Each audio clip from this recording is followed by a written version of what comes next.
தமிழகத்தில் நடக்கக்கூடிய அனைத்து அட்டூழியங்களையும் தமிழக ஊடகங்கள் முழுமையாக வெளியிடுகிறதா என்ற ஒரு கேள்வி இங்கு மிகப்பெரிய அளவில் நாம் பார்க்கிறோம்.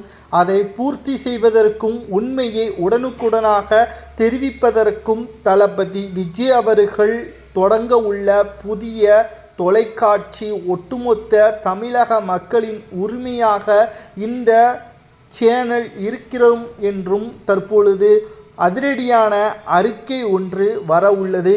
இந்த சேனல், அதாவது தமிழகத்தில் நடக்கக்கூடிய ஆளும் கட்சிக்கு எதிராக யார் பேசினாலும் அவர்களது உரிமையை ரத்து செய்யும் அளவிற்குத்தான் தற்பொழுது அரசியல் கட்சியின் அதிகாரங்கள் இருக்கிறது.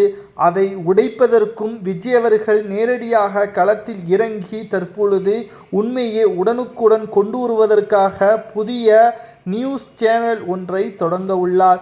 இதன் பெயர் விரைவில் அறிவிக்கப்படும் என்ற தகவலும் வெளியாகி உள்ளது. குறிப்பாக இந்த சேனலுக்கு தமிழ் பெயர்தான் வைக்கப்பட உள்ளதாகவும் செய்திகள் கிடைக்கப்பெற்றுள்ளது.